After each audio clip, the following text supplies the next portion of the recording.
terus kita ketemu lumba-lumba gitu ya. Pernah nggak teman-teman ketemu lumba-lumba? Ketemu lumba? Ya aku sering suka banget gitu kalau ngeliat ini lumba-lumba gitu. Tenang gitu, nyenengin, damai. Nah, ada kelegaan dalam dada, aku jaga perasaan ini semampunya, kayak gitu ya. Ternyata yang aku rasakan ini namanya perasaan tenang. Nah, namanya perasaan tenang ketika membaca buku di perpustakaan, meski dalam keramaian. Jadi kasih tahu ke anak tenang itu ketika kita rame gitu, dan kakak Emil tuh bisa mengaplikasikan ini karena kan dia sekarang hobinya baca buku tuh, ribut apa-apa tapi dia bisa tenang baca buku diam gitu ya, meskipun dalam keramaian ya. Jadi merasa kalau di keramaian itu jangan merasa kesepian dan kesendirian, tapi merasa tenang aja gitu ya, karena merasa kesepian dan sendirian di tengah keramaian itu tidak menyenangkan.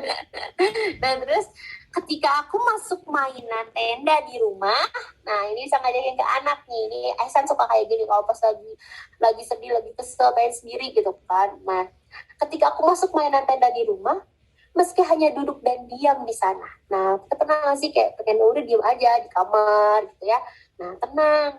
Nah, terus ketika aku berdiri, teman-teman, duduk atau berbaring sembari mendengarkan lantunan ayat Al-Quran. Nah, itu juga tenang. Jadi ngasih tahu ke anak, oh tenang tuh bisa seperti ini juga. Jadi tetap mengarahkannya kepada ibadah, amal kebaikan dan ibadah yang membuahkan pahala gitu ya. Meskipun ketika kita berdiri, ketika kita duduk ya, atau berbaring sambil mendengarkan lantunan ayat Al-Quran gitu ya, itu kita akan merasa tenang. Ternyata, nah ini kan saya kasih tahu, ternyata rasa tenang yang sebenarnya bisa kita hadirkan kapan saja dengan mengingat Allah, khususnya dalam setiap sholat kita. Dan kasih tahu ke anak, rasa tenang itu bisa kita ciptain, bisa kita hadirkan gitu ya, khususnya ketika kita sholat melalui lirihan lafaz zikrullah yang kita ucap. Rasa tenang menjalar dalam setiap doa dan harap. Ala bizikrillahi tatmainnul qulub. Ingatlah, hanya dengan mengingat Allah hati menjadi tentram, tenang. Udah deh, alhamdulillah.